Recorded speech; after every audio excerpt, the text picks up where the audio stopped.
Town Hall Symposium tonight is titled The 36-Year Legacy of the Edna M. Hart Keeper of the Dream Scholarship Award. And tonight we're going to have recipients that have received the award since 1989 up until 2025. So we've been doing this for quite some time. On this past Saturday, we were honored to bring into this great alumni our 47th student that have received the Edna M. Hart Keeper of the Dream Scholarship Award, and Mr. Caden Parker, this year's recipient of that great award. But before we get to the symposium, we want to make sure that we do a couple of things. We want to have a prayer, because we can never start any of our events unless we have prayer. And for those of us who understand the power of prayer, we understand that is important. So I'm going to ask our chaplain, Reverend Dr. Marie Herring, who's also the pastor of this great church, to come and to give us an opening prayer. Pastor Herring. I will bless the Lord at all times. His praises shall continually be in my mouth. My soul will make her boast in the Lord, and the humble shall hear it and be glad. Oh, magnify the Lord with me. I said, oh, magnify the Lord with me. I said, oh, magnify the Lord with me.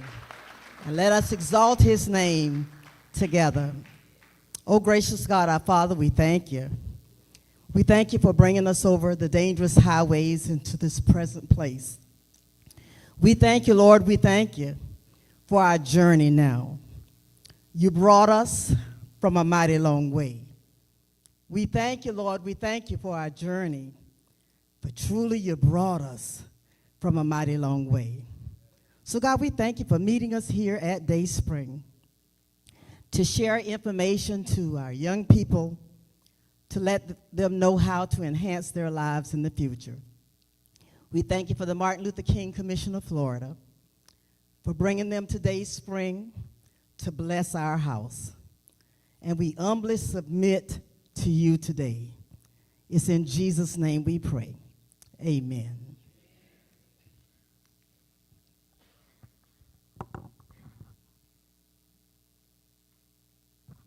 All right.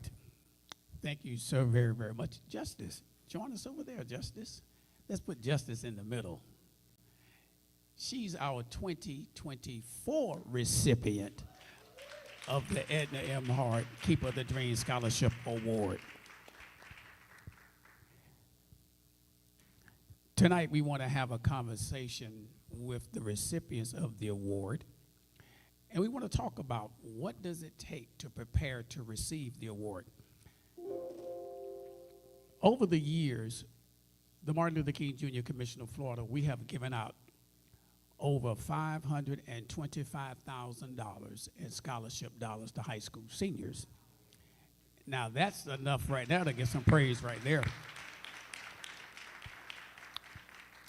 And we give out two types of scholarships. We give out one scholarship, that is the Edna Hart Scholarship, which is an academic scholarship. That means you must achieve academically for that scholarship. And that is the scholarship we're going to talk about tonight, because that is a very, very competitive scholarship, and I'm sure everybody up here and that's going to be on the stream would agree that it was very, very tough. This year, it was extremely tough because we had 8 great candidates seeking the scholarship this year, but we only had one winner. Also, we have another scholarship. It's named in honor of another founding member of the Martin Luther King Commission, and that's Joel Buchanan. Joel Buchanan was very instrumental. He was a person who worked at the University of Florida, and he was always about trying to find scholarship monies for black students at the University of Florida. And because of his commitment to scholarship, trying to find scholarships for young people, we named our Joel Buchanan Scholarship that we give out every year during our MLK prayer breakfast to a student who's overcome a life challenge. an obstacle that they had in their life. Some of them dropped out of school and got back in school. Some of them became teenage pregnant mothers and came back to school. And some of them had health challenges and came back to school. And they matriculated on to graduate from high school and to go to college. So that's where that type of scholarship goes. And we've given out about 5 scholarships for that. Each year, the Martin Luther King Jr. Commission of Florida, we have a minimum of 5 students on scholarship every year that we're giving money to, sending them to college. And no other organization can claim that in Gainesville and Alachua County.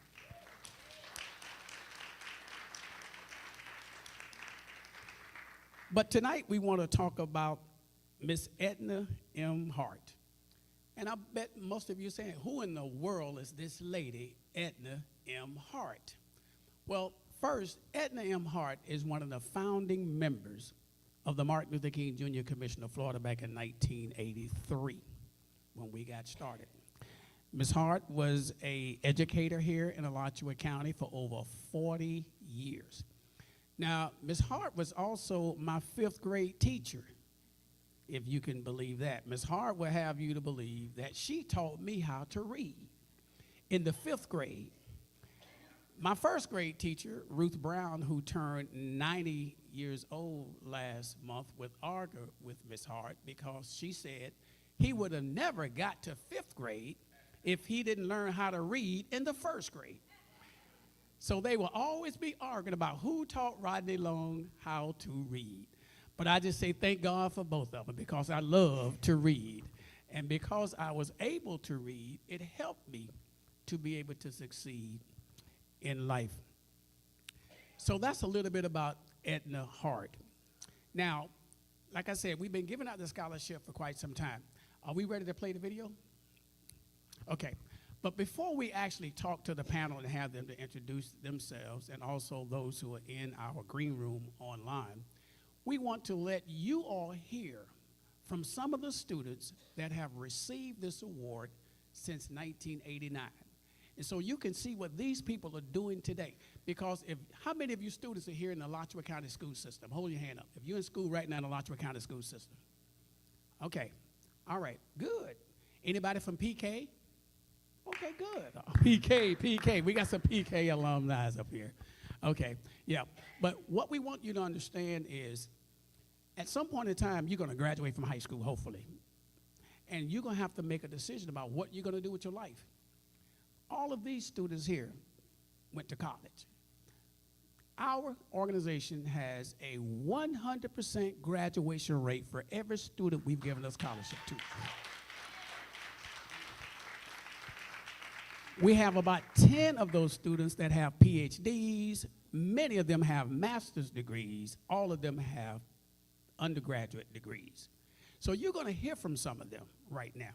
And we hope that it's going to motivate our young people, one, that they will go to college, that they will pursue college.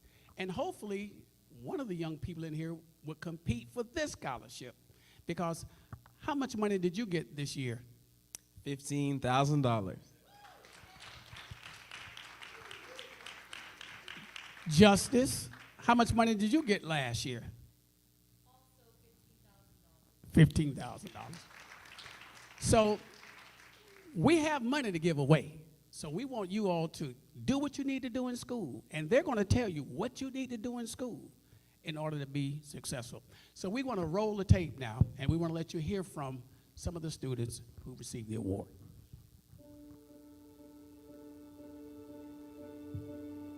Greetings.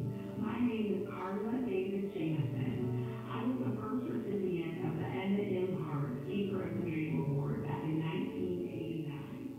I graduated from PK1 High School, Colway, and the University of Florida, Go Gators. I currently reside in St. Petersburg, Florida, the Sunshine City, and I work for Staten University College of Law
All right.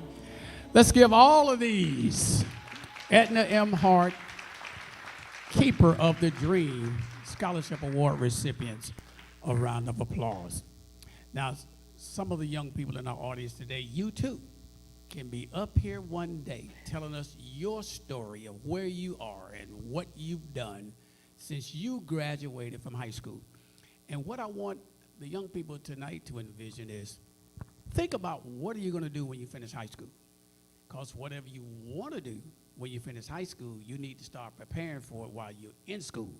That's the only way you're going to be successful.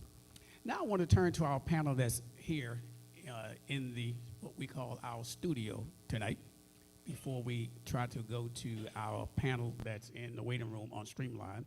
Hopefully we got those technical difficulties taken care of. What I want the panel to do is you pretty much people, everybody here, they've heard your story because they saw you up there. So all of you, yeah, everybody here, they saw your story, except for you. So before I do that, I want everybody to hear from this year's recipient since he wasn't on the screen, so he can tell you a little bit about himself and what he plans to do. Let's give a round of applause to Caden Parker.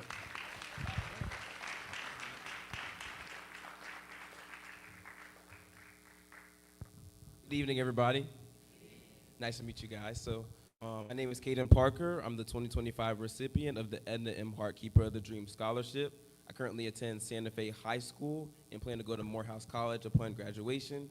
After I graduate from Morehouse, I plan to go to medical school and to pursue a career in neurosurgery. So, the sky's the limit. There's a lot of opportunities, but this is really a great scholarship. So, thank you. All right. Now, did you hear what he says he wants to do with his life? Did everybody hear that? Say that again. Say again what it is you're going to do. I want to pursue a career in neurosurgery. Neurosurgery. How many neurosurgeons that are black that in America? It's not that many. I think the number is like 1 in 500. 1 in 500. Now, 10 years from now, God willing, he's going to be sitting here and he's going to be telling you, what are you going to be telling the audience 10 years from now? I am a neurosurgeon. So if you can conceive it, you must believe it in order to receive it. That'll preach, they want to die. Okay, but what I want the other panelists to do now, we're going to go down the line, and I want you to tell our young people here tonight, tell them about the competition that you had when you applied for the scholarship during your year and what preparation you went into and how confident you were in order to receive the award. Let's start with you first, Michelle. Let's hear from you first. Good evening. When I applied for the scholarship, I applied against one of my best friends and then a few other regular friends. I was confident about it. I thought it looked nice. When I look at Cadence, I'm like, ooh. So mine was in a binder with sheet protectors, and I spent an entire week on it. I had other people look at it. I hand-delivered it to the committee. So that was my scholarship process. Now, the best friend, you say your best friend? Yes. Are y'all still friends today? We are. Now, what we also want people to know, when we first started this scholarship, it was $500 back in 1989. But $500 in 1989 for a student, but see, with inflation today, $500 won't go very far. Okay, Joni, tell us about your experience and how competitive it was for you to get your scholarship. Yeah, so kind of along the same thread, I knew several of the people in my community and that went to other schools that had applied for the same scholarship, and I knew they applied, they knew I applied, but it was a friendly competition, but it was difficult, you know. The reason we all applied is because we were all doing such great things. We were, you know, president of the speech and debate team, or over the band and a band captain, or doing so many different things in the community. So we all knew that we didn't know who was going to be picked. It was really just based off of what we were able to show. And that really came from in really taking the time to prepare our binders, my binder, and just putting my all into it and paying attention to every single detail to really explain who I am, what my goals were, what my ambitions were, and how I have chosen a path for myself to help foster that in my life. And that's really what I poured into my binder, and then that's what I delivered to the committee. And yeah, so it was a difficult process, but it was a very enlightening process, and it's very something that was an honor just to even apply for and to even be in the running of, because you knew you were among the elite by just applying. And how much was your scholarship? My scholarship was $10,000. $10,000. All right. Okay, Malcolm, tell us your experience with the scholarship and how competitive it was, and did you compete against any of your close friends, or tell us a little bit about yours. Absolutely. So good evening, everyone. My name is Adam Maxwell. I attended TK Young Developmental Research School. Hopefully, you all will have that awesome opportunity one day as well.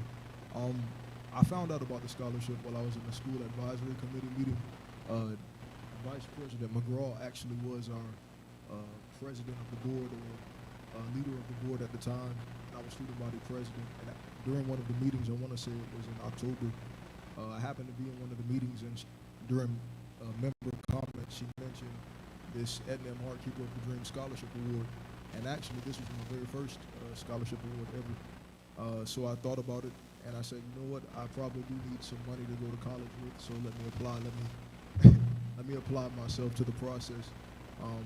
I don't know how many other people applied that year. I was fortunate enough not to have to compete against any of my other colleagues, any of my other friends, excuse me. After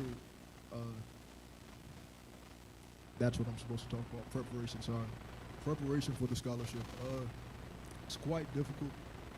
Compiling as a senior all of your academic achievements, your extracurricular activities, as well as your public service. A lot of times we're not really cognizant or really thinking of that as seniors or even as high schoolers. So that was quite different for me. It was a different process, but really developing my resume. If you're not familiar with resume, it's a great time to do so.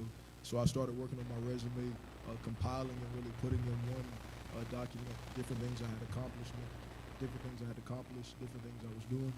And that's really how I prepared for the scholarship, similar to Dr. Perkins. It was a binder. It was not as nice as some of the binders I've seen from Justice and Caden and other recipients, but compiling a binder and going from there, and I was fortunate enough to win. And how much was your scholarship? It was $8,500. $8,500. Absolutely. Great. Okay, Justice, tell us about that great experience you had last year. All right, so I've known that I wanted to apply for the scholarship since elementary school. In 5th grade, I actually competed in and won the Martin Luther King District Spelling Bee. And that was when I first learned about the scholarship, and I said to Mr. Long, I said that when I get to high school, I'm going to apply. And that is exactly what I did. Unfortunately, I had to compete against a friend I met from high school, a friend I had known since 6th grade, my cousin, and my godbrother who I had grown up with for this scholarship. And all of them have achieved such amazing things in their own right. One of my friends who competed with me was actually inducted into the Eastside Hall of Fame for academics, whereas I was inducted for leadership, so I knew the competition was very, very high stakes. As for getting prepared for it, academically, I knew that academic rigor was a very big part of this, which is why throughout high school I took every single class that I took was either honors, IB, got my IB diploma, or AP. Extracurricular involvement, I joined over a dozen organizations on Eastside's campus, including student body presidency, being the first person with albinism to ever hold that position, and community service. Attending Martin Luther King Jr. events, joining the NAACP Youth Council, just generally making sure that I was having as much of an impact off campus as I was on campus, because that is definitely something that students have the tendency to overlook. As for my binder, compiling every aspect of my life from band to other like things that I've done on campus to helping to create Eastside's first ever Black Student Union. For my book, I made a very elaborate scrapbook. Took about 3 days, and each page was very detailed, themed to a different aspect of my life. And as other members of the panel said, the focus was really letting my individuality shine through. And now I'm a part of the board of directors that gives out the scholarship. So it's a very cool thing to kind of come full circle. Yeah, and you've already told us your scholarship was how much? 15,000. You said 15, not 50, 15. We're not at 50 yet. We're going to get there. Okay, Malcolm, tell us about your experience and preparation that went into it for your scholarship. So good evening, everyone. And Mr. Long, I don't know why you asked me to be on this panel. As Mike said during the banquet, I'm the scholarship recipient with the gray hair. I received my scholarship 29 years ago. Wow. So I don't necessarily recall what went into my application or my was binder. good. That was good. I will say, in full disclosure, also, Mrs. Edna M. Hart was my next door neighbor. Sure was. So she was basically another grandmother for me, and her grandson, Chris Spikes, was a very dear friend. And as he became a teenager and became too cool to come visit grandma, I helped water the plants and bring the groceries in the house. So you did what I did in the 5th grade. Exactly. Oh, okay. And so to my recollection, and my mother would know better, she's the one who told us about the Keeper of the Dream Scholarship. At that time, it wasn't nearly, I wasn't in IB and AP and none of those initials. I was a student, I don't think anyone said, I was a student at Buell's High School, but I was very active and involved. So I figured I would put in a competitive application. I was senior class president in student government, a debate champion, the president of several clubs. And so I just remember, the one thing I remember is taking a picture with my late father, with him leaning on the back of his old Cadillac with all of these debate trophies I won, and submitting that in the application. That's just one thing I remember. But again, it was a great honor. At the actual banquet, the speaker was Thomas T.N.T. Todd, and that was the best speaker, and being in debate and doing public speaking at the time, it was the best speaker I'd ever heard in my life. I was just blown away by his speech at the banquet. So those are my memories, and the march and everything else. You remember Thomas Todd? He's from Chicago. One of the most dynamic speakers we've ever brought here. Okay, are we ready now to go visit some of our alumni recipients that are in the room? Let's see who can we bring in. Can we bring in Spencer Gregory? Who can we bring in?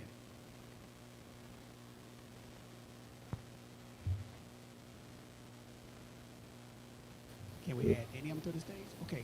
All Hey, right. Spencer. How's it Hey going, guys, Spencer? I'm good. I'm good. Good. Spencer, welcome to the 36-year legacy of the Edna M. Hart Keeper of the Dream Scholarship Award, and currently you're right now in Orlando, correct? Correct. And you are a designer of video games. Yep. Yeah. Dream Tell job us- straight out of college. Straight out of college, dream job, straight out of college. Okay, well, Spencer, tell us what it took for you to prepare for the Edna M. Hart Keeper of the Dream Scholarship Award, and tell us how competitive it was and how it has shaped you to be a video game designer today. All right. Yeah. So everything about that process goes hand in hand about like, who I am today. So I actually remember it. My first time hearing about it was actually from Adam Maxwell. We used to volunteer together when I was in 8th grade, and he had mentioned that he was going to be applying. And so I just asked him about it, and then he ended up winning the award. I went to his speech, heard him talk, and then I happened to be friends with Sam Ray. He won the next year, and then after that, I played basketball with Anthony Harge. and he won the next year. And so PK was on a streak. And I remember telling Anthony, I got it next year. This is on me. I got it. So my year was really competitive. We had a lot of kids from PK apply. I actually applied against 5 of my friends. I know one of them was an old basketball teammate. It was something that we tried not to talk about at lunch, but it was a really competitive year. But I was pretty confident because after Adam had told me, I remember going back and just thinking about how can I get this scholarship. So actually, over the course of those 3 years, I was able to build my portfolio. It was something I was really proud of. Still have pictures of it to this day. Um, and that preparation actually set me up like for college. Once I got to UF, I would say I was always prepared for everything, whether it was a test, a project. So that allowed me to finish the top of my class at UF, and so number one in my class, and that kind of let me have my choice of jobs that I wanted. So I applied, and I remember writing on a sticky note before college even started jobs that I wanted. One of them was to work for an NBA team, and then another one was to possibly work for EA Sports and make like football games because I love sports and I'm blessed with designing skills. So um, I prayed about it. I got offered both jobs, so I actually used to work for the Miami Heat, and now I'm able to work over at EA Sports. Well, congratulations, Spencer. You've done some outstanding things, man, and you are to be commended. And if you had a message, we have a great studio audience of young people here tonight.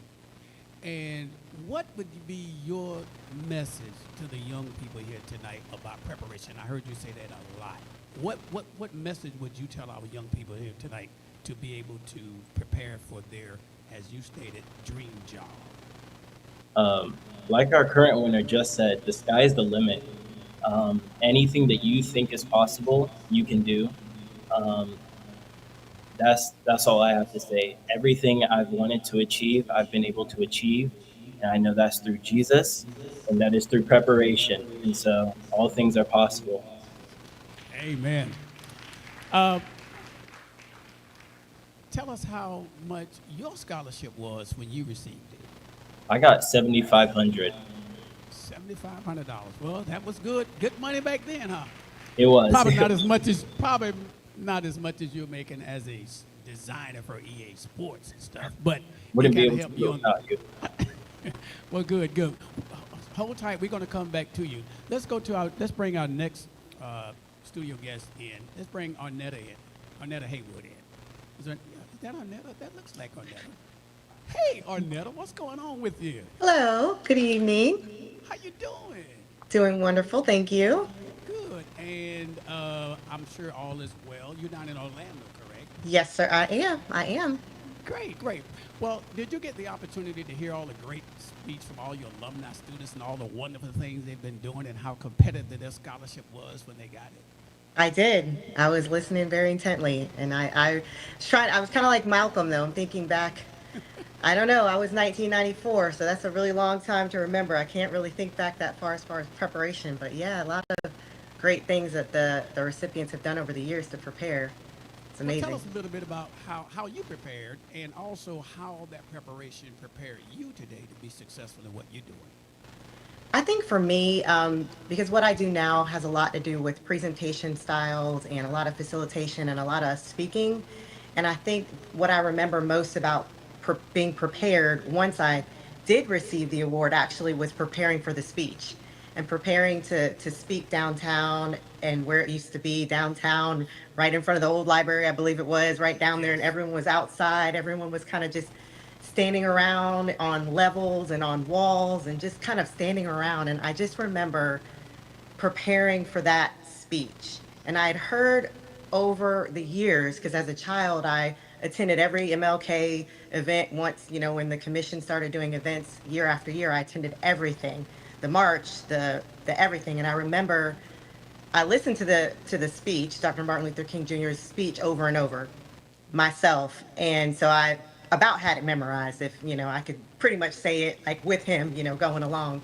But preparing for my speech, that day and delivering it helped me going forward in college and any of the presentations that I had to do, just being able to stand up, being confident in front of people, knowing that I had won the award based on my academic skills and what I delivered in my booklet, which I don't remember what I did at that time, but just being able to be the confidence as one of the winners and being in front of all those wonderful people in Gainesville, I think just gave me a lot of confidence in knowing what I could do in the future. And I've just kind of kept that going. And I'll never forget that day. It was wonderful. It was amazing. Well, great, great. Now, tell our studio audience a little bit more what you're doing now in Orlando. Sure. So I currently work for a large pharmaceutical company. I'm in their vaccines business unit. So I'm very much involved in public health as far as immunizations for children and adults. So I lead a team of persons here in Central Florida. I work with large health systems and just helping promote immunization rates and working with healthcare providers in providing health for our children and adults as far as vaccinations. So I have a leadership role that allows me to work with people and also discuss their health needs as far as immunizations. Great. And how much was your scholarship? That's been so long ago. I don't remember how much money we gave you. How much money did we give you? I don't remember, but I do know that It if must I have been a was, small check. it was enough that I remember I had a few scholarships, just a couple, and I remember being like, "This is great," because books back then, back in the day, it was totally different how books are now. But I remember having a good little chunk of change that I didn't have to worry about paying for maybe some books or something. And at the time, books are like $100, and you got to go to the store and buy it. It was very helpful, and I was very, very grateful for the amount that I got at that time. Well, good. Stick around. We're going to come back and bring Thank you you. on in again. Okay. Also, while we bring in our next guest, I want to recognize that our mayor of the city of Gainesville is here, Mayor Harvey Ward. Can we get a shot of Mayor Harvey Ward? Let's let our people out there in the world see our wonderful mayor who's at all of our events, participates on behalf of the city of Gainesville. Stand up, Mr. Mayor. City of Gainesville is one of our major partners.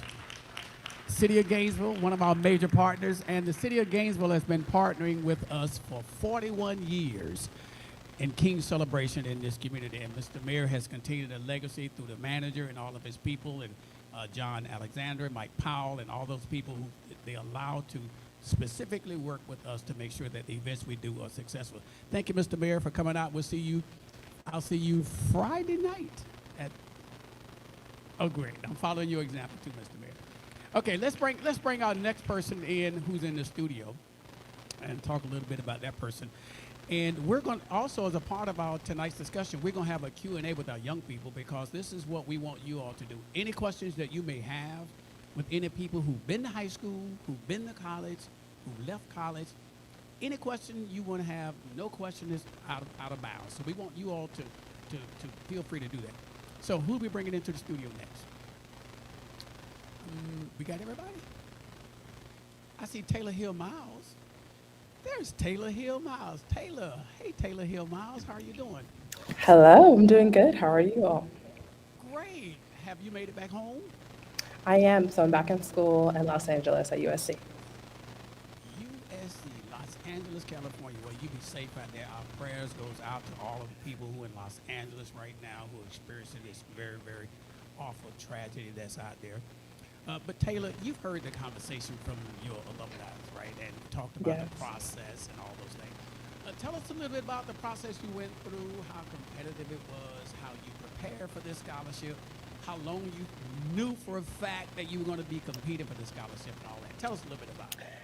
Yes, so my story echoes some of what my fellow award winners have stated. I competed against a close friend and happened to have found out about the scholarship from that friend. So it definitely was very competitive. We were all active in our own rights at different schools, being presidents of organizations, active in the community, and really trying to enact change, even through COVID, with like the year that I graduated, doing a lot of work to support our community during that time. And so I knew it was going to be really competitive, but I'll say I was also slightly confident in my own skills. Like I would say preparation didn't just start when I knew I was going to apply. It really started my entire life. Like, luckily, I've always been the type of person that wanted to get involved to support the community, and I had parents that really supported that and pushed me to do that. And so when it came to applying, I was just hoping that I was a competitive applicant enough to win. And luckily, I did, and here I am today. Well, great, great. Tell us what it is that you're studying for right now, and what are your ambitions once you finish? And you should be graduating pretty soon. Yes, so I graduate in May, less than 6 months. I am currently studying computer science and business administration at USC, the University of Southern California. And when I graduate, I'll be working full time at Microsoft at their headquarters in Seattle, Washington, as a technical program manager. Microsoft, out there, the place that Bill Gates built, Microsoft. Oh, that's great. Well, the other thing, if you could give a message to our young people who are in the audience tonight about preparation and the things that it takes to be successful in life, especially going to college, what would your message be? The biggest message that I would say is just to persevere. Persevere through every circumstance, through every ups and downs. You've heard Spencer talk about dreaming big. Dream big, but that doesn't always mean that your dream will be instant. You're going to have your ups, you're going to have your downs, but you have to continue to persevere and know what you want your goals to be, and know that you have the power to possess to achieve those goals, God willing. When coming to USC, like, this was a big dream of mine as far as leaving Gainesville, seeing something new. And I knew since I was a freshman, I was going to leave Gainesville to go to school. It was hard. I didn't always get accepted into the schools that I wanted to, and I wouldn't necessarily say that this was number one back then. But having given this opportunity that I didn't even expect, I'm so grateful for it. And it only came because I continued to persevere, even when the situation didn't look like how I thought it should. 2,000 miles away from home is a long ways across the country. And the average person probably leave home would probably go no further than Miami or wherever. But you went all the way across the country. You must have really had this desire to go to USC. How long did you know that you had that desire to go to USC? So my original plan was actually to go to school in Atlanta. I wanted to go to Emory or Georgia Tech. That would be drivable to Gainesville. I didn't anticipate going this far. However, I knew I liked warm weather, and so I really only applied to schools in the Southeast and the Southwest. And when it all came together, I didn't end up getting the scholarship I wanted at Emory, didn't get the scholarship I wanted at Georgia Tech, but the one that came through was USC. And so I knew it was the place to be. Well, good. Stick around. We're going to come back and get a few more comments from you. Is that everybody in the studio now? We have one more person. Who do we have?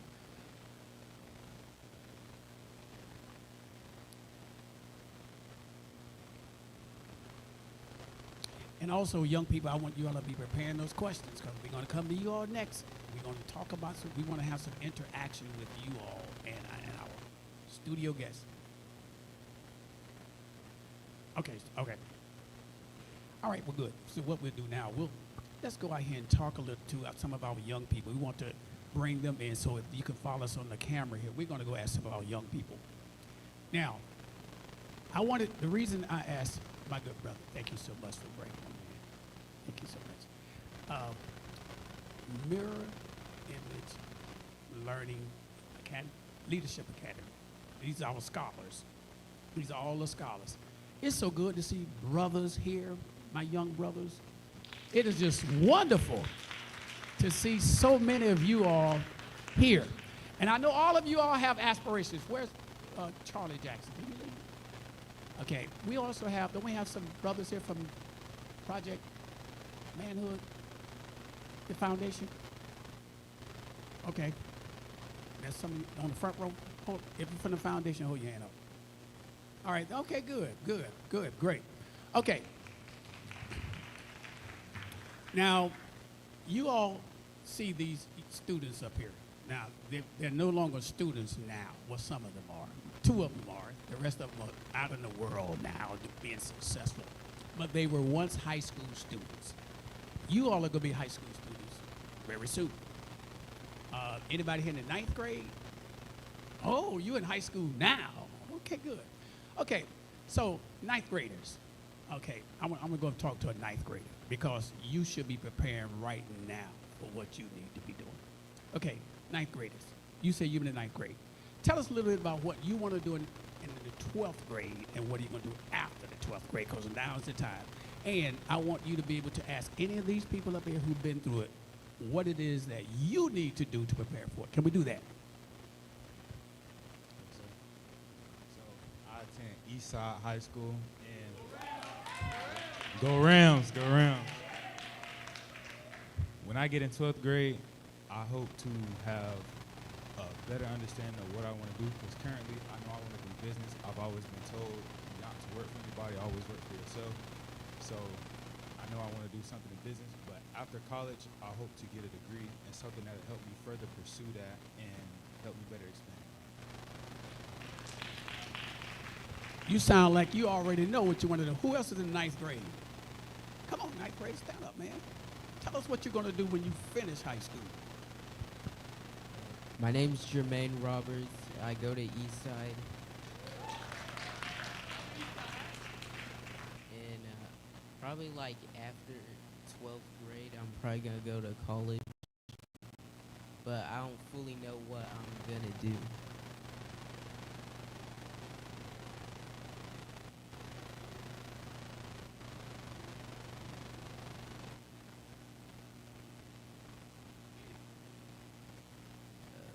What's like the hardest part of going to college? Who's going to answer that question for you? What's the hardest? Come on, all of y'all should know what's the hardest thing you had to do when you were in college? Time management, I know, was one. Probably the toughest one. What else? Dr. Joni, what was the toughest thing? What was the hardest thing in college? To be completely honest about the toughest thing being in college is you're constantly going through different changes. Every semester is new classes. Every semester is new teachers. Every semester things are changing. You're going from walking on this side of campus to walking on that side of campus. And you really have to get used to adapting. College is really a place where you learn that change is okay, but it's really, really difficult at first. And so the hardest thing for me was continuing to persevere through consistent change. But it makes you a stronger person in the end. Also, bring Spencer Gregory in on that, because that's a good question. He talked about that too. So who else is in ninth grade? Let's hear from you. My name is Justin Spear. I attend PK Young Development Research School. And when I get into 12th grade, I want to be a pro basketball player. So by 12th grade, I want to have a lot of D1 offers. If not, I want to play basketball for a long time. So yeah, when I get into that, I want to have a lot of offers. And after 12th grade, I want to go to a basketball school, play basketball. If I can't get to the NBA, I want to do something with basketball. But if that doesn't work out, I would want to pursue a business and pursue a clothing line. That sounds awesome. That's great. Okay, one thing we got to make sure, especially if you have ambitions to be professional athletes, that is a very unique, very select group of people. People start playing Little League football and basketball from 7 to 8 all the way up. But there are only 32 football teams that has 55-person rosters and basketball teams that have 15-person rosters. So it's like a diamond in the rough. You got to be good, and you probably will be good. Spears, Coach Spears, your dad? Oh boy, yeah, you'll get there. Oh yeah, you'll get there. You will get there. But before you get to the NBA, you got to get out of some college somewhere. Somebody got to see you somewhere in a college, slamming it, staying in school. So if you go to college, you got to stay eligible in college, and you can't go to the pros until you play 2 years. No, 1 year now, one and done. So if you stay in college for 1 year and you're good, you can go to the NBA. But remember, professional sports don't last forever. You got to be able to do something after professional sports. That's why it's important to get an undergraduate degree. Spencer, this person say he's want to go into business, and you're into that business model right now. Give this young man some golden nuggets that will help him when it comes to being successful in business. What words of wisdom would you have for him? Well, first, I actually want to say, hey, Justin. I was friends with Justin's older brother, Spear, Jalen. Um, so it's just crazy to see Justin after all these years. But yeah, so actually, when it comes to business, I started up my LLC when I was in my junior year of college because, like what was spoken, being your own boss is the best way to go. So I can kind of tell you about how I got to that point and how I made that decision and what it takes to upkeep an LLC and being your own boss. So I was actually, like I said earlier, given the opportunity to work at the Miami Heat. I started off as an intern, and then I realized that their business model had a couple flaws. So I actually came in during a lunch one day and spoke to the executives and just told them about the flaws that I saw and how me as a designer, how I can fix the user experience. So I actually created my own position, and in order for them to hire me, I decided to start my own LLC so that they could hire my business. And so that's been something that I was able to juggle along with college. I was also working for the Miami Heat, and just for upkeep, it's a lot. It's very tedious. So that's where being disciplined comes in. And so I will say, when it comes to having your own business, you have to be very disciplined because there's a lot of um, issues that arise if you're not on top of what you need to be on top of. So that's kind of what I think has to go along with having your own business and wanting to be your own boss. You have to have that drive and be on top of everything. So it actually starts right now in ninth grade, doing your homework. Small Great. things lead to Thank you big. so much. Thank you so much, Spencer, for those nuggets. Where are the brothers from Foundation? Okay. Any of them in high school? Come on down. Walk on down. Come on down. Come on down. Come on down. Let's talk. We're having a conversation about education and our young people. Okay. Tell us who you are. Tell us what school you go to. And tell us what it is you like to do in life. My name is Kyle Cheeseborough. I go to Beholds High School. And what I'm planning to do on with my life is I want to do something that involves finance or business. I haven't really figured it out yet, but I'm still thinking. But I know I want to go to college because I know it's going to boost it so I can do that. All right, now, you see these people here and the people we have in our green room. If you could ask them any question about life or about college, what would that be?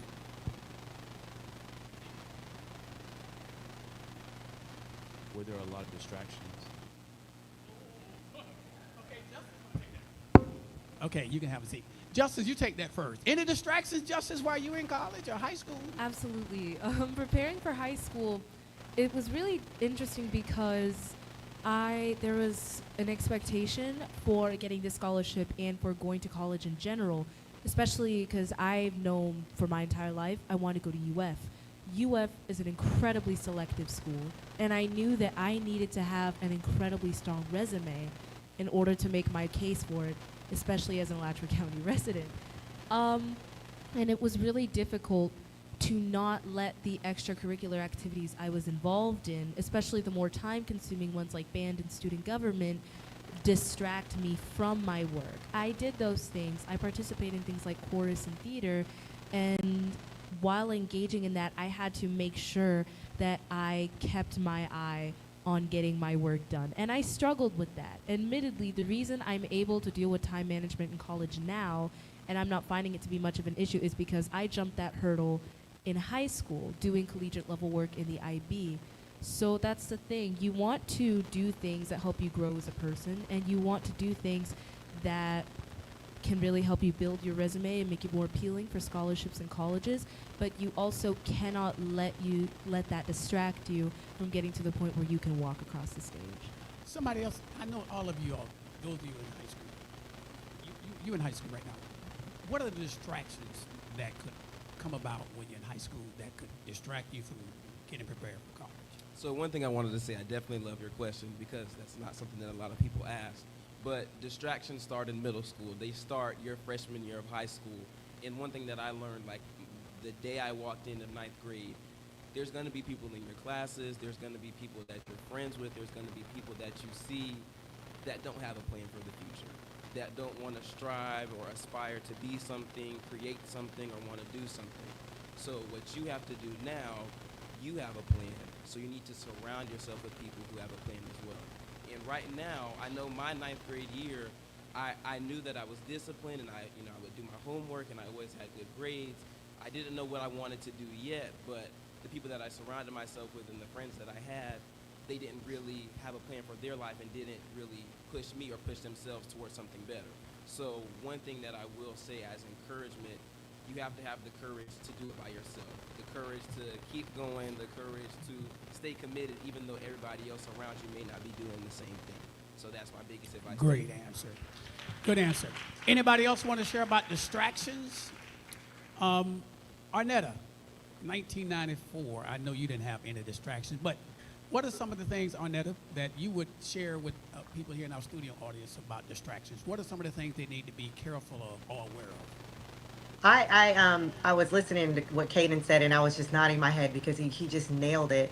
And also, I'm a mom now, so I'm a mother of an eighth grader who's about to be in high school. So the things that I experienced and I also have a college daughter, so I'm seeing it at the younger age and a little bit older, and the distractions in 1994 are still distractions today. That does not change. It has not changed over time.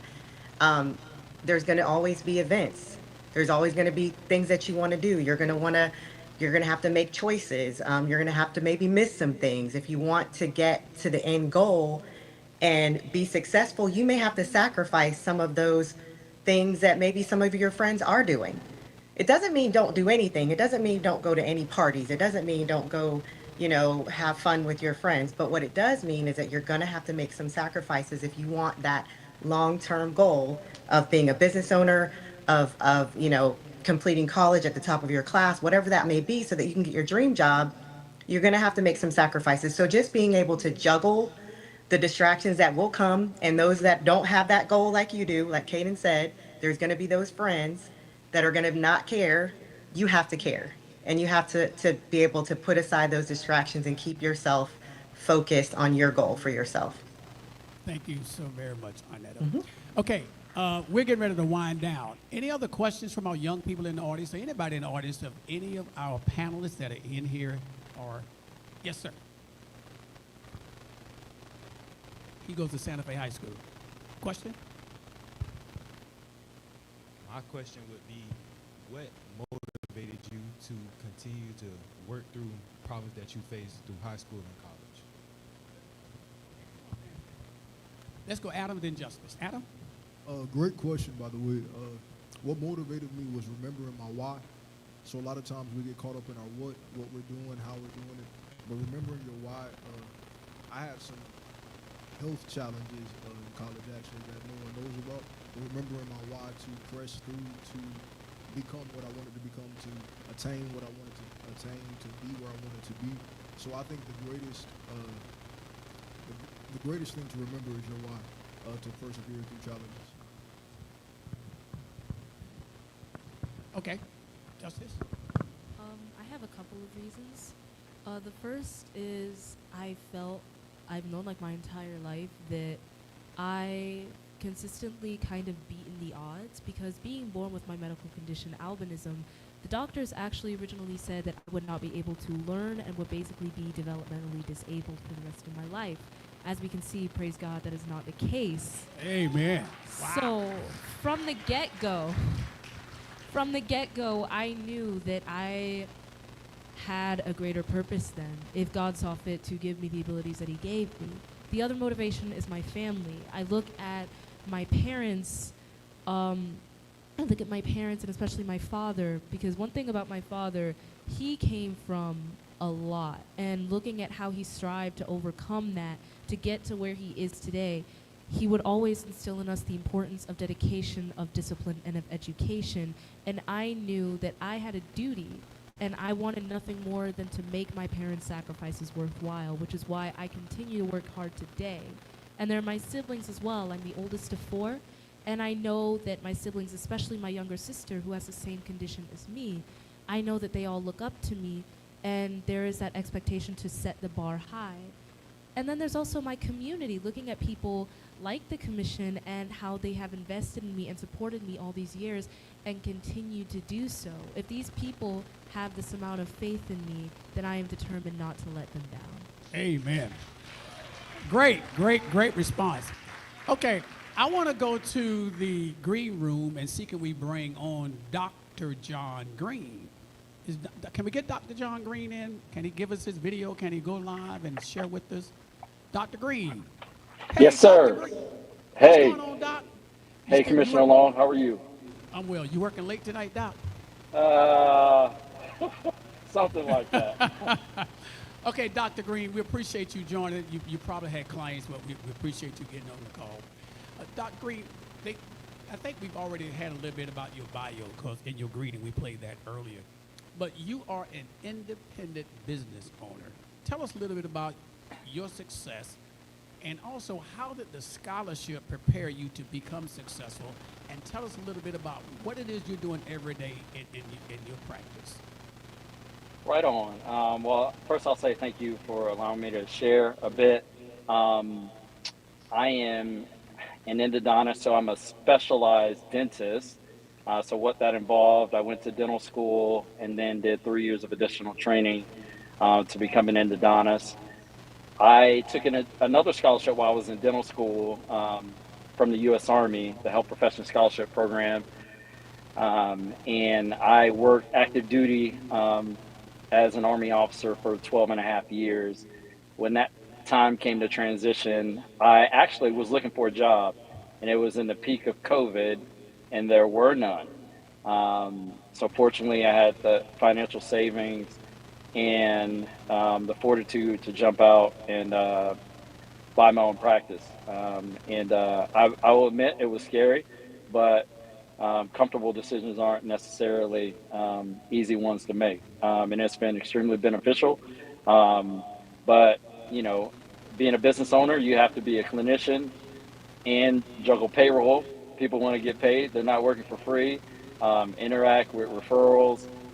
So it is an additional job. But I'll say one of the most important things, it's a bit of a gift, and it can be a bit of a crutch in a certain sense.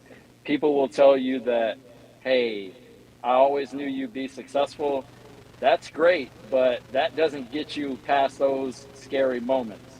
So hard work and perseverance, as I heard mentioned earlier, are really key. And you have to have an unwavering belief in thyself, especially as a person of color in today's society. You have to be good and know that you're good, and know again that you're good to overcome any doubt. But every one of you in that audience have the ability to achieve all those goals, whether it be basketball or business. I will say, start small. I started, much like the young brother that worked for the Heat, I started my LLC when I was just moonlighting before I had an office, and worked part-time in another person's office. And I remember toiling, trying to come up with a name for my business.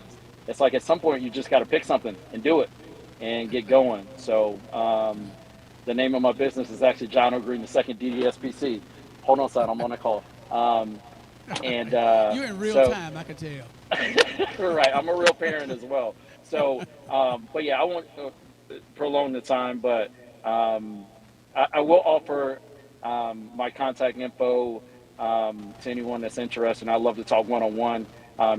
Surround yourself with people that will continually encourage you, and wake up every morning, give yourself daily affirmations, and always, always, always believe in yourself. Always. Hey, Dr. Green, thank you so very, very much for taking the time out of your very busy schedule to be able to do with that. What's that? Oh, somebody's, okay, we're going to come to that question in just a moment. Hey, Doc, before you leave, I want you to know, here in our studio audience here, we have a lot of young brothers here, okay? And I want you, if you could give a message of encouragement since you've gone on, you've been to the armed services, you're a successful business person, you own your own business practice. What word of wisdom would you give to the young brothers who are in the audience tonight? Always bet on black, right? Use your blackness as a strength. I mean, I was fortunate to find a practice environment where people want to come and see somebody that looks like them. So never discount the fact that you're unique. I'm a proud graduate of Eastside High School. I heard the Rams in the audience, so that experience will carry you far. Just believe in self and just know that you have a unique skill set that the world is waiting for you to deliver. So keep your eyes open, take those opportunities. Like the young lady that went to USC or is in school at USC, go far. I mean, when I left dental school, went to Colorado, and then went to Egypt, and then went to North Carolina, and then to Korea, and then back to Georgia, and then to Germany. So my quest was always to go far, and whatever door opened, I ran through it, much like my practice opportunity. So you can sit around and wait for something to happen to you, or opportunities come to those who are moving. So keep moving. Thanks so much, Dr. Green. Also, to you, to Spencer, to Arnetta, to Taylor, and Adria, and all of the alumni who are here. I want to thank you all so much for donating $5,200 from the Edna M. Hart alumni students for our Edna M. Hart scholarship to Caden Parker this year. You were very instrumental in that. I thank you so very, very much for your leadership. But we're going to have to do a little bit better in 2026 now. We have to step up our game to make that check a little bigger. So I know I can depend on you and your leadership and Carla, so we're going to do that. But thank all of you all for giving and making that possible for Caden this year. Have a good night, Doc. We'll be in touch. Okay, any other questions before we have closing comments? Any of the students, I want to make sure, any question you have. Yo, come on up, walk it up here. Man got a question, come on up. You can ask any question you want to. Give us your name and tell us your question. My name is Jamarius Williams, and I want to know how hard was it to get an IB? The question is, how hard was it to get in the IB program? Is that the question? Okay, IB person. What grade are you in? 7. 7th grade, okay. We're going to get you the answer. You can have your seat.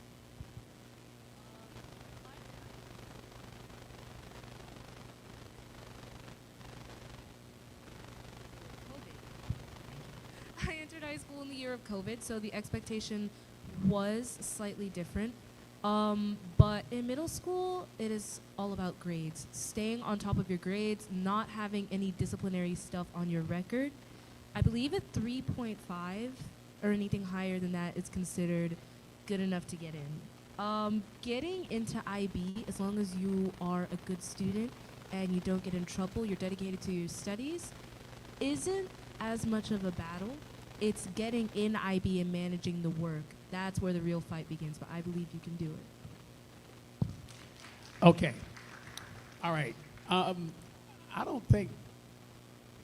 Yeah, go ahead, Michelle.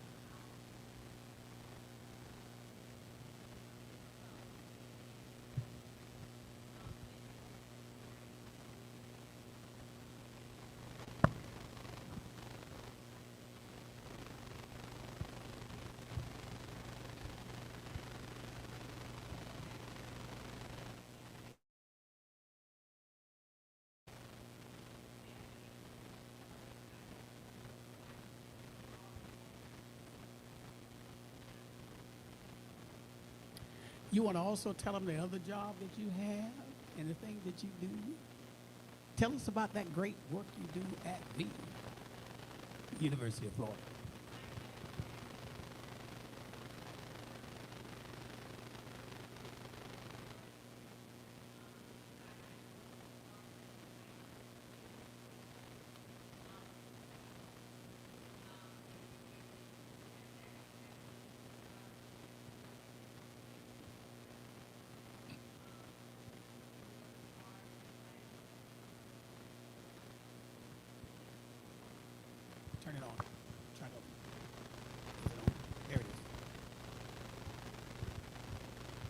We can hear you.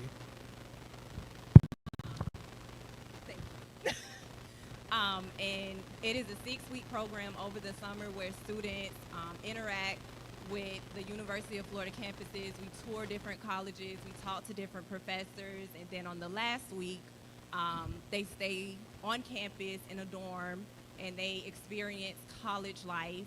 They go to classes on their own, they wake up on their own.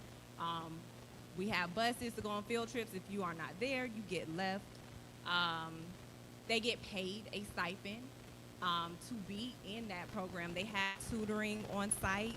So if you attend Eastside or Hawthorne, you are welcome to that tutoring. Because if we see that you are coming, we kind of bring you in under the upward bound arm. Every spring and summer, we take a field trip to visit colleges. We went to New Orleans in the spring. We're trying to go to New York. We're trying to go to California. We worked really closely with the College Reach Out program who went to Puerto Rico a few years ago.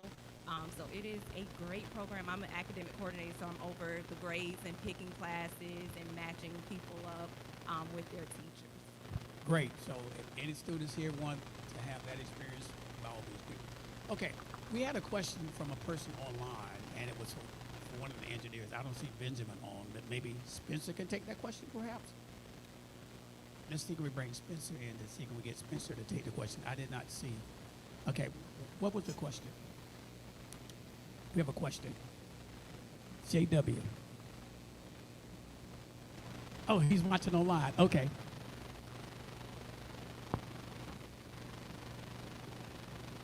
The question was, what is it like being an African American in engineering? I know that's close to you, but give us your best shot for that.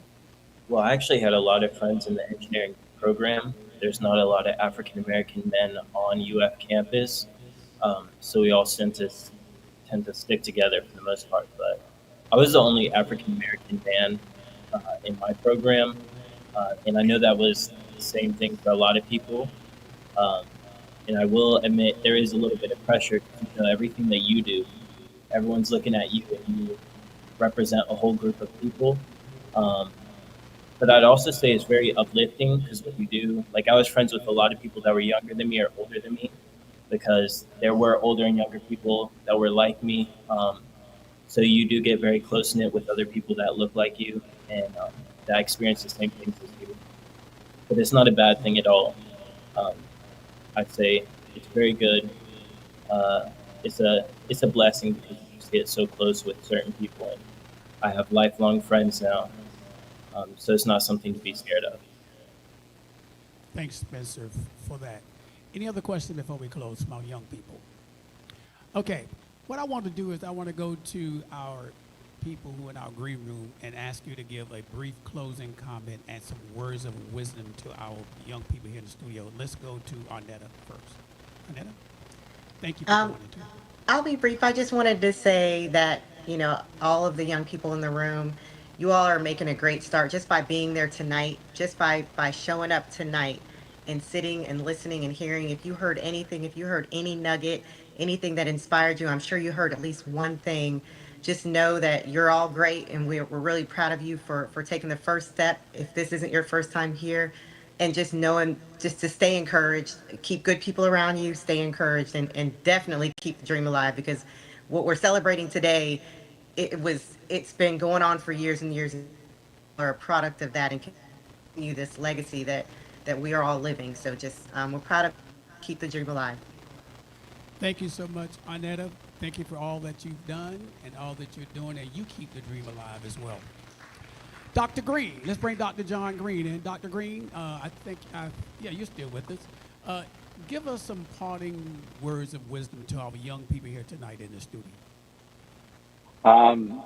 Just let me be the first to congratulate you all. I mean, I hear ninth graders. There's some black brothers and sisters that didn't make it to high school yet, and those that are about to go to college even. So pat yourself on the back, but always keep going and have fun along the way. Life is a journey, and you'll meet a mate along the way and have some children, God willing.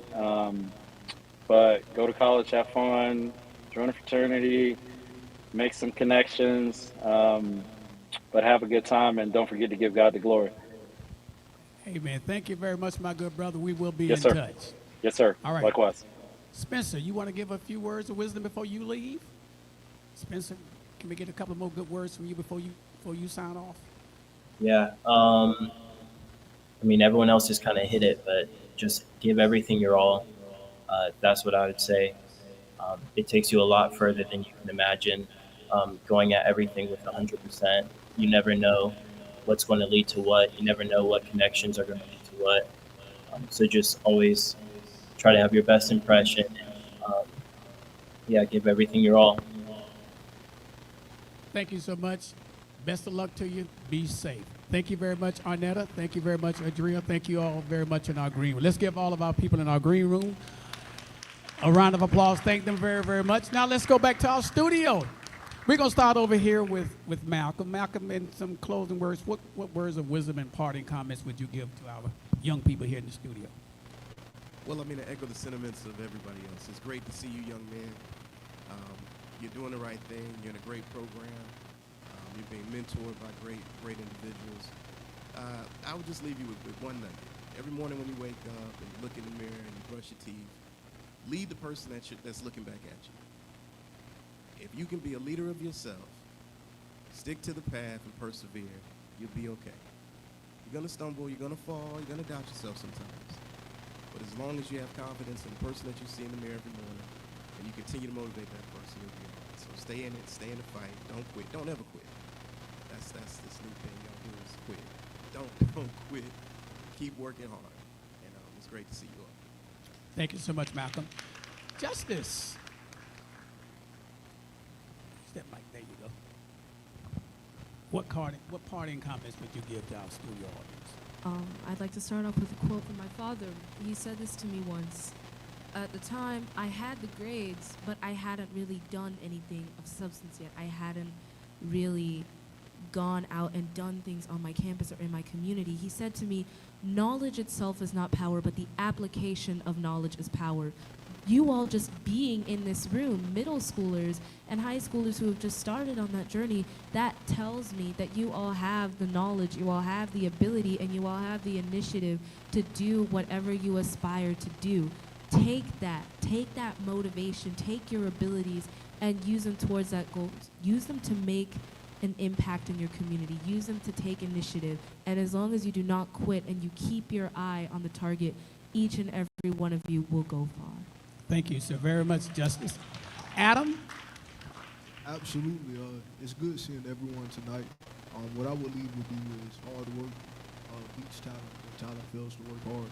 I'm sure you've heard that quote many times, but I like the hard work aspect. I work incredibly hard, not just on the job, but in various other things that I do. And I work hard, not just to work hard, but I work hard keeping in mind that opportunities can be taken away from me, positions can be taken away from me, but that hard work and the skills that are attained through that hard work will never be able to be taken away from you. So continue to work hard each and every day. Every day matters, every day counts. Some of the things I'm able to do around the country, some of the opportunities that I've been blessed to have, even through the Bill Gates Foundation and various other entities, has come through hard work. So always remember hard work, whatever it is. I heard it before, give 110%, right? Let's always do that and remember that hard work is important. So continue to apply pressure and make it happen. Thank you so much, Adam Maxwell. Deshea, start with you on that end.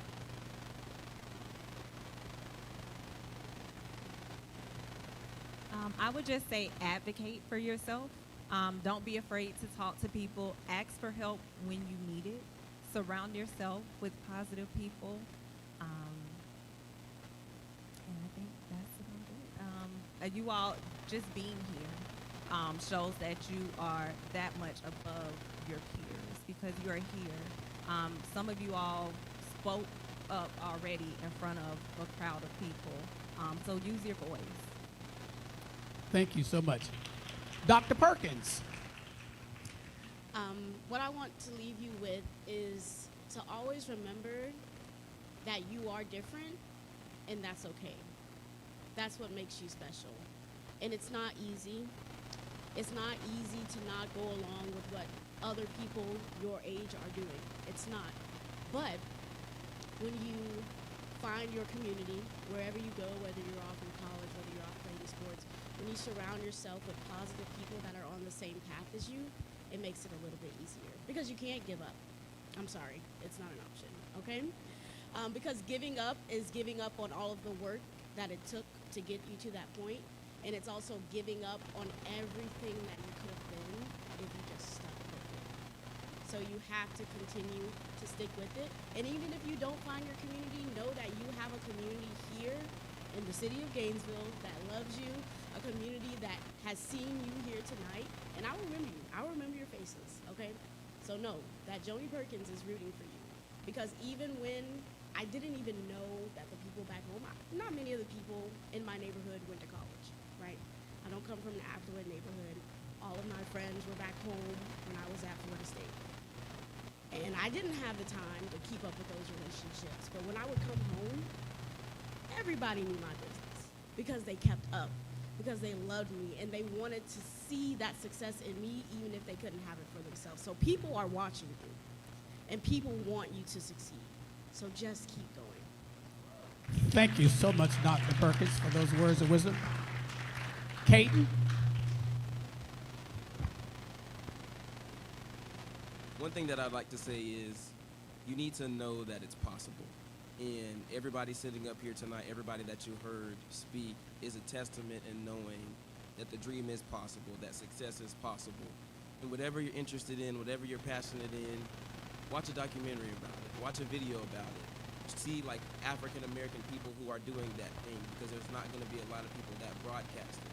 So all you have to do, go search for it, go watch it, and know that this is possible, this is attainable.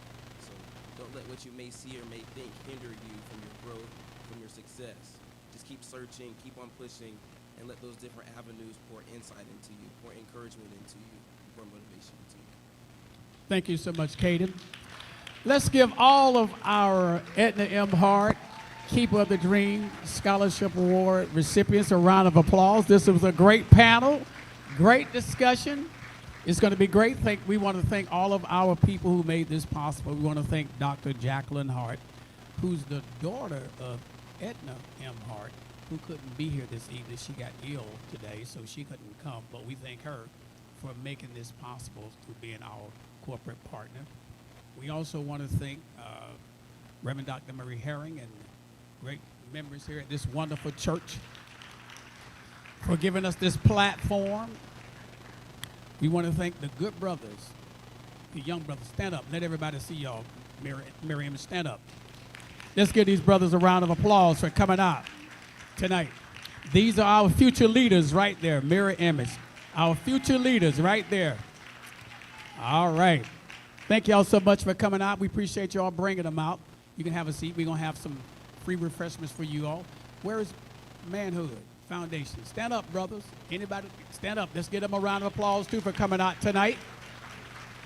Thank you all so very, very much. And we want to make sure we take a picture with all the brothers before you all leave. Okay. Also, I want to recognize the Martin Luther King Jr. Commission Board of Directors. If you all would stand, please. All the Board of Directors members for the Martin Luther King Jr. Commission of Florida. These are the people who make all of the events that you see throughout the next several days possible. This is the hardest working Board of Directors in the state of Florida, no doubt about it. Thank you all so very, very much.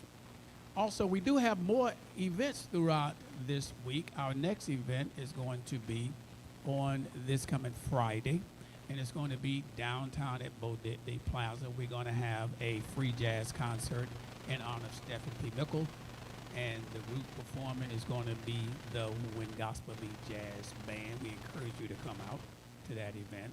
And on Saturday night, we're all excited for this play we're getting ready to have. That's produced and written by Ramona Jackson, our board member, and it's called Who's in the Box Unplugged. It's free. We want everybody to come out. Thank you so very, very much, Ramona, for your hard work in that particular project. And that particular project is in partnership with PK Young Laboratory Schools, Successful Living, and Breakthrough Group Homes. On Monday, the national holiday. Everybody say the national holiday. Oh, we have a lot of activities happening on the national holiday. Starting at 11 o'clock downtown, we're going to have our enshrinement program, and that's where we induct this year's honorees of our Hall of Fame award. And this year's recipient is Mr. Albert White, who's been very involved in this community for 60 years plus. He will be inducted into the Hall of Fame, and we're also inducting Caden Parker into the Hall of Fame for the Edna M. Hart Keeper of the Dream Scholarship. Then starting at 12 o'clock noon, we'll be having our annual parade. Now, the parade starts in two places. First, it starts in front of the gardens, and that's for the people who want to march. But we also have a part of the parade if you want to drive a vehicle or float, you got a marching band. That staging will start at the school district, and if you want to do that, Mike Powell is in the back. Bring your hand, Mike. Mike is coordinating that piece, so he can certainly make sure that he gets you in contact with those people. Then at 1 o'clock, we have our national holiday, our final program at MLK Center, and we're going to have some great fun over there. Our featured entertainment is DR Band and Soul Fire, which Ramon is a part of, and they're going to be performing. They did a great job at our gala on Saturday, and we're looking forward to them doing another outstanding job on that. Now, let me say to parents, Monday is not a day off for your children. If you don't have a day off, I know you got some sick time somewhere on the clock. You got some comp time. You got some time. Take time off. We only have one holiday for one African American in America. Everybody should come out and celebrate and pay homage to our only holiday in honor of a black person, and that's Dr. Martin Luther King Jr. And by the way, today is would have been Dr. King's 96th birthday. Today is January the 15th, today. So by all means, do make sure that we participate in that. And again, we want to thank the City of Gainesville for their partnership with that event. We want to thank Cox Communications for sponsoring our parade. And also we want to thank UFF for producing the event that we're going to be doing at 1 o'clock. Now, with that in mind, did I miss anything? And before we get to the benediction, because there's a blessing in the benediction. Anything? I know you got something coming up soon. Okay. Well, you're coming up here right now anyway, because you're getting ready to do that, and make sure you announce that. And then come on up now. We can have that benediction, so we can bless this food while you're giving that benediction, so we can go on and make sure people eat. And we do have food over there. We have to-go boxes if you want to go. But we want to make sure that our young people, you stick around because we want to take a photo with you. So we're going to ask now that Chaplain Herring comes and she give us the benediction and also the announcements about the events that you have coming up as well. Yeah, so next week, beginning Wednesday, it's our Alachua County Empowerment Revival that we have every year, and we've been having this for 14 years now. And on Wednesday is Boys and Girls Night Out. And we'd like for all of the young men and women and parents to come on that Wednesday night. There will be singing, dancing, essays pertaining to the theme of the MLK Commission this year. And then on that Thursday, from 6 to 7 p.m., we will have our senior students on a panel discussion discussing the theme this year. And then at 7 o'clock, Reverend Ron Rawls and his church from Greater Bethel will be here to preach.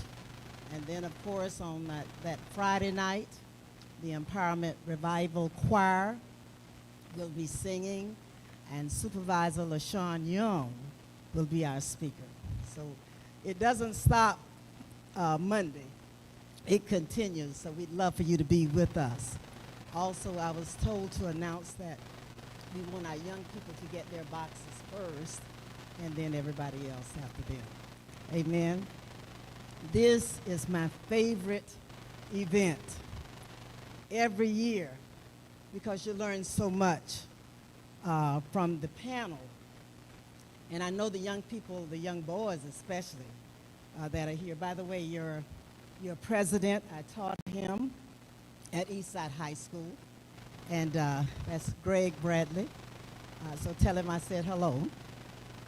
But every year I learn so much, and I appreciate you guys. I'm moved by the words that you've given, and by the advice that you have given. And our theme is a resilient people. We're not going back. And this event is evident of that theme. Can I get a witness? Amen. Always do things, guys, with a spirit of excellence. And I believe Dr. King would tell us today to stay in the fight. Don't go back. Be resilient in love and be a resource of light, a source of light to everybody around you. Amen. Let us look to the Lord. And the Lord spoke to Moses, saying, speak unto Aaron and unto his sons, saying, on this wise you shall bless the children, saying unto them, the Lord bless you and keep you. The Lord make his face to shine upon you and be gracious unto you. The Lord lift up his countenance upon you and give you peace. In Jesus' name, amen.